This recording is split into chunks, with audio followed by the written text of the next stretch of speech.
বিসমিল্লাহির রহমানির রহিম। আসসালামু আলাইকুম ওয়া রাহমাতুল্লাহি ওয়া বারাকাতুহু। HKC এডুকেশন চ্যানেলের পক্ষ থেকে সবাইকে আমার আন্তরিক শুভেচ্ছা ও অভিনন্দন। বিভিন্ন সময়ের মতো আজকেও আমি আপনাদের সামনে একটি ভিডিও বা টিউটোরিয়াল নিয়ে হাজির হয়েছি।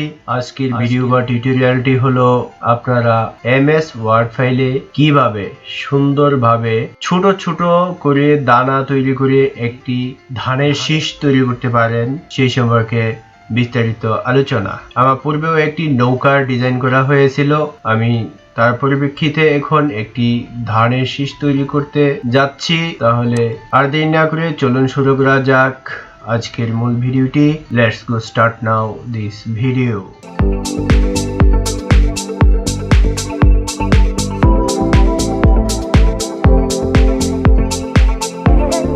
তাহলে একটি ওয়ার্ড ফাইলকে আমি ওপেন করে নিলাম। এখান থেকে এই ওয়ার্ড ফাইলটিকে ওপেন করার পর আমি চলে যাব ইনসার্ট মেনুতে গিয়ে এখান থেকে শেপস নিব।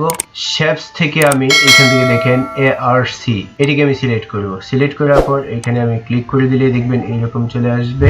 আপনারা ক্লিক করলেও এইরকম আসবে। এটাকে আপনারা কিবোর্ড থেকে কন্ট্রোল কি চেপে ধরে মাউসের লেফট বাটন চেপে একটু টেনে কপি করে নেবেন এবং এটাকে মাউসের লেফট বাটন ক্লিক করে এইভাবে টেনে ঘুরিয়ে দিবেন এবং দুইটাকে এইরকম ভাবে একসাথে মিশিয়ে দিবেন। ওকে, আমি চেষ্টা করছি মিশিয়ে দেওয়ার জন্য, একটু অপেক্ষা করতে হবে।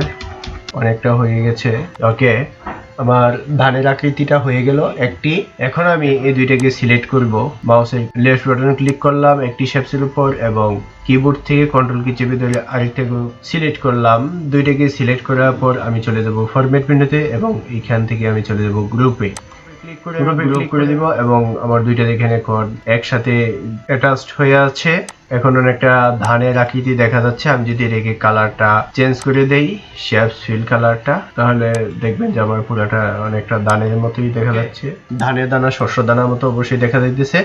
এখন একটি দানা হয়ে গেলে এগুলিকে অনেকগুলি করতে হবে, পর্যায়ক্রমে বড় ছোট করতে হবে, কিন্তু আমার তার জন্য একটি শীষ আগে তৈরি করে নিতে হবে। আমি আবার চলে যাব ডিজাইন মেনুতে এবং শেপসে গিয়ে আমি এখান থেকে এই শেপসটাকে সিলেক্ট করব। কার্ভ এটাকে সিলেক্ট করে আমি এখান থেকে টেনে ধরবো। এখানে ক্লিক করে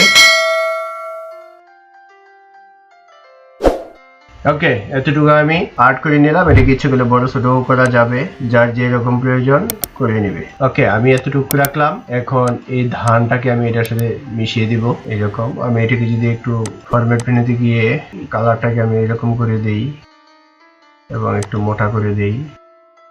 ওকে, এখন ধানটাকে আমার সঠিক জায়গায় বসাতে হবে। এটাকে অবশ্যই একটু ছোট করতে হবে।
ওকে, হয়ে গেল আমার কাঙ্ক্ষিত সেই ধানের শীষটি।